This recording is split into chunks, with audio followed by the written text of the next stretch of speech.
The opportunity came for me to purchase this company. I told my wife, I said, we need to buy this company. I've been here 15 years. There's no one else that can run the company like I can. I know the company, I know the customers. We should buy it. It was on a Monday when the president of the bank, Sterling Bank, walked into my office after talking to my boss, and he said, Miguel, you have 5 days to shut down the company. And I said, wait a second, it can't be that.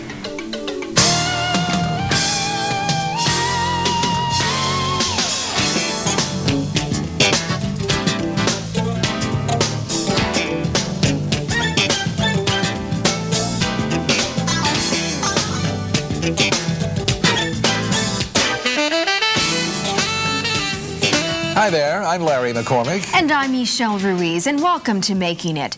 When going into business for yourself, there are two major ways of doing it. You can build from the ground up, or buy an existing business. The latter offers more latitude because most existing companies are package deals, complete with a customer base, suppliers, and equipment. Recessionary times have forced the selling prices for small businesses down by as much as 40%. Many economists urge entrepreneurs to pounce on the bargain basement deals now before the markdowns disappear. But you know, Michelle, before you start cruising the classifieds, remember that finding the ideal company is only the beginning. Financing your new acquisition is another obstacle.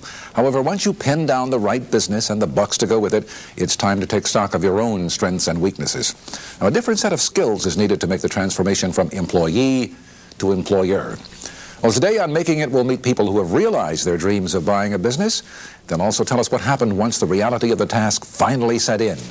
Today's studio guest, Frank Kilpatrick, will show us how to confront and cope with the risks involved. When it comes to searching for a company to buy, some people don't have to look very far. They simply acquire it from their former employers. That was the case for both entrepreneurs featured on today's show. The first is Wayne Skaggs. The former military man once traveled to Iran to teach soldiers how to maintain their helicopters.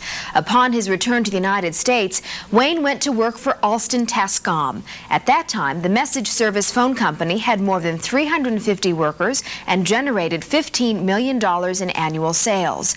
By working his way up to general manager, Wayne learned almost every job in the company. In the mid-1980s, recession hit Alston Tascom. Its product line shrank and hundreds of employees were fired. Finally, Wayne decided to take control by purchasing Alston Tascom from its parent company. It was no simple feat because Wayne did not have the money. But he pushed the deal through and even rehired two former employees, including his wife. Wayne recently spoke with Making It correspondent Dale Harimoto. Our company builds and services and provide add-on equipment to the answering service industry, the telemarketing industry.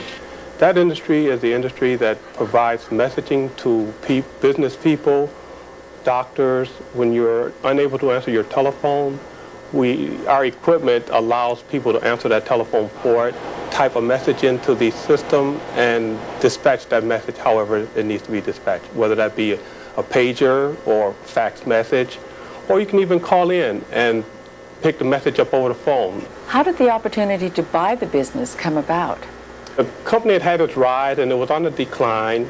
The parent company that owned it at the time had a different view of business, and we really did not fit in the mode of business that they wanted to be in. And they were very busy, and they had made an acquisition of a very large company. In fact, the company that they had purchased made more in a half of a day than I can make all year long. So when the person I report to called in and we were discussing my major problems, his minor problems, I informed, I said, why don't you get rid of this headache for you and let me buy the company? And he said, that sounds like a good idea, and I'll get back with you. And that was the start of it. The biggest step was to making the decision, yes, this is the company I want to buy, because for years I had planned to always own my own business. And I didn't know what business or when or where, but I was going to own my own business, and I prepared myself so that when the opportunity would come around that I'd be able to take advantage of it. So when the opportunity came for me to purchase this company, I told my wife, I said, we need to buy this company. I've been here 15 years. There's no one else that can run the company like I can. I know the company, I know the customers. We should buy it. How did you finance the purchase? I looked at my credit cards. And I know a banker may not have suggested this, but I looked at my credit cards and I was able to come up with enough money on advances on credit cards to make the down payment. And my wife looked at that and said, no, no, no, that's too much interest. You just shouldn't do it that way. So she came up with some money. We went into our savings and cut the credit card debt about in half to make the purchase of the company. In 1979, Wayne was hired by Alston as a field service engineer to work in Malaysia. He grew with the company, learning all the different aspects of the business. 12 years later, he was general manager, but nothing could truly prepare him for the day when he became owner. It took me a week of sleepless nights, 3 T-shirts a night. I'd sweat through 3 T-shirts a night, worrying about the roof is going to fall in, the world is going to end, all my customers are going to abandon me, everybody's going to want their money tomorrow. Where am I going to get money to pay the employees? The employees are going to leave me. Everything that you could imagine in the world was going to happen tomorrow. We started making improvements with the product. So the worry is not gone. The worry is definitely not gone, but it's much more manageable.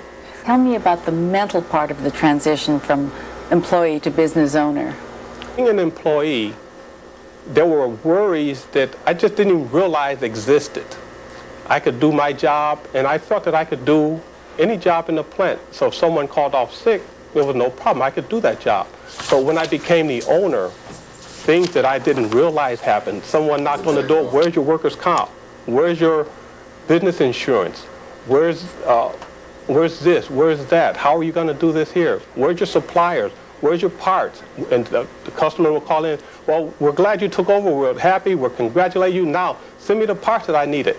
It's been less than 6 months since you bought this company, and since it's still so fresh in your mind, what advice would you give to other people who are contemplating buying a business? The first thing is make sure that the business you buy is something that you like to do, something that you have passion to do, something that you want to do, that you don't mind spending 10, 12 hours a day and longer sometimes. Make sure that you understand that business and that you understand your customer base and that you can provide to the customer base what they want. So understand your customers, have the desire and the drive to do the business, and say that you can do it. Have the confidence in yourself to say, I can do it as well as anyone else or better. You've led a very interesting life, traveling as a technician in Asia and in the military, servicing aircraft in the Middle East. What excites you about your current adventure? Entrepreneurship. All of the other exciting things, and they were exciting things, were done under the guidance or the direction or someone else's goals and desires. Buying this business now allows me to fulfill my own dreams and desires, to own a business, to become successful, to provide employment, to do all of the things that you see other successful people doing. You notice how often people say when they're involved in something that one of the things you have to have is a passion for what you're doing. You have to like to do it. Yes, that's right. That's right. I was very interested in his comment about sleeping through 3 T-shirts. I guess when he finally got down to 1, he knew it was the right thing to do. That was funny. Well, it took Wayne 16 years to prepare for his dream, though he decided to buy the company in a matter of days. He says it never would have been possible without the help of many, including the former owner and his staff. Okay, Michelle, and coming up just